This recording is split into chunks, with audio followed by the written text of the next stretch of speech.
Episode 21 గురించి మాట్లాడదాం. Sir రాగానే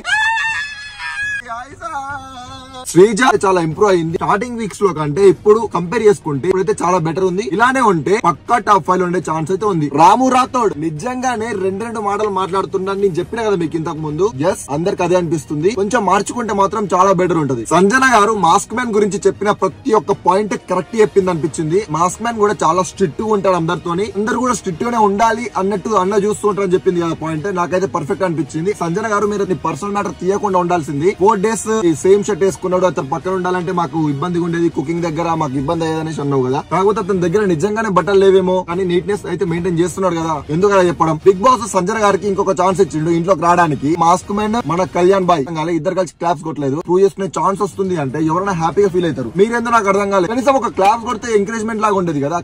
ఇమాన్యుయల్ ఒకసారి చెప్పిన విత్ ఇన్ సెకండ్స్ ఏం ఆలోచించకుండా ఎస్ సార్ నేను ఇచ్చేస్తాను, నాకు కెప్టెన్సీ ఏం అవసరం లేదు, ఇమ్యూనిటీ కూడా ఏం అవసరం లేదు, ఒక వీక్ మొత్తం అన్నారు కదా. ఆ కెప్టెన్సీ కోసం ఎంత మంది ఎంత ఫైట్లు చేస్తారు, ఎంత పెద్ద పెద్ద టాస్క్లు ఆడుతున్నారు అనేది మనం చూస్తున్నాం. అండ్ ఇమ్యూనిటీ కూడా ఒక వీక్ మొత్తం మీరు సేఫ్ గా ప్రశాంతంగా ఇంట్లో కూర్చోవచ్చు. అలాంటిది సాక్రిఫైస్ చేసినావు అంటే నాకైతే నిజంగా మస్తు నచ్చినావు. చాలా మంది అంటున్నారు కదా అమ్మ అని డ్రామా క్రియేట్ చేస్తుండు, సింపతి కోసం చేస్తున్నా అని చెప్పి చాలా మంది చూసినా నేను బయట ట్రోల్స్ చేయడం. అందరికి చెప్తున్నా, ఫేక్ చేసేటోడు డ్రామా చేసేటోడు అయితే నాకు ఏం అవసరం కెప్టెన్సీ టాస్క్ ఇమ్యూనిటీ టాస్క్ ఇవ్వడానికి. తనుజ గారు కాఫీ సాక్రిఫైస్ చేయడం కూడా నాకు అయితే మంచిగా అనిపించింది. సూపర్ అబ్బా. శ్రీజ గారు మీ బట్టలు మొత్తం ఇచ్చేసేయాలి అనేసి అన్నప్పుడు ఒక అమ్మాయి దట్టు బిగ్ బాస్ ఇంట్లో ఉంది. అమ్మాయి ఎందుకు వచ్చింది అని తను చూపించుకోవడానికి, తన బట్టలు తన డ్రెస్సింగ్ స్టైల్ చూపించుకోవడానికి. అలాంటిది అమ్మాయి ఇక్కడ మొత్తం బట్టలు తీసేసుకుంటా అనేది అయితే నాకైతే కరెక్ట్ అనిపించలేదు. ఇది కాకుండా వేరే ఇచ్చుంటే బాగుంది, బట్ బట్టలు అడగడం అనేది అయితే ఇది కరెక్ట్ కాదనిపించింది. And Sreeja good decision.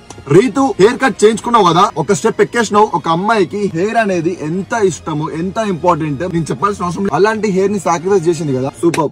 ఆ హెయిర్ ఇచ్చేటప్పుడు నువ్వు ఏడిచినావు కదా, నువ్వు ఏడ్చినప్పుడు ఓదార్పు యాత్ర వస్తుంది అనుకున్నాను ఇక్కడికి రాలే. నేను షాక్ అయినా. ఈ వాటర్ ఇవాళ వచ్చింది, నిన్న మొన్న ఏడిచినప్పుడు ఎందుకు రాలేదు అక్క అంటే ఈ రోజు జెన్యున్ ఏడిచినావు, నిన్న మొన్న యాక్టింగ్ చేసినావు అక్క. సుమన్ అన్న స్మోకింగ్ ఫిట్ చేయాల్సింది అంటే నాకు అనిపించింది హెల్త్ కి మంచిది కాదు, వదిలేస్తే మంచిగా ఉంది అని మనందరం అనుకుంటున్నాం కదా. కానీ ఏం తెలుసా బా, స్మోకింగ్ చేసే వాళ్ళకి తెలుసా బాధ. వదలాలంటే చాలా కష్టం. But end of the day smoking is injurious to health. Don't smoke. Bharani అన్న సెకండ్ కూడా ఆలోచించకుండా వెంటనే పోయి ఇచ్చేసినావు చూడు. You and my respect.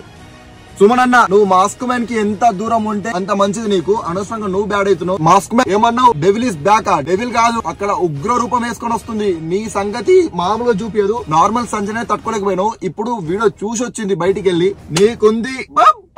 మనం ఏం మాట్లాడుతున్నామో ఏం సజెషన్స్ ఇస్తున్నామో అదే చెప్తున్నారు. Virat proud of you. అరే లత్కోర్ అనే వర్డ్ యూజ్ చేయడం తప్ప రైటా అని నన్ను అడిగితే నాకు తెలిసినంత వరకు అయితే కరెక్టే. ఎవరిని ఉద్దేశించలేదు, ఆ సిచ్యువేషన్స్ కి యూజ్ చేయాల్సి వచ్చింది అంతే. తప్పితే అరే పవన్ నువ్వు లత్కోర్ గానివి అని ఎవరినైతే పేరు పెట్టి అయితే చెప్పలేదు కదా. కామన్ ఇది. నాకైతే లత్కోర్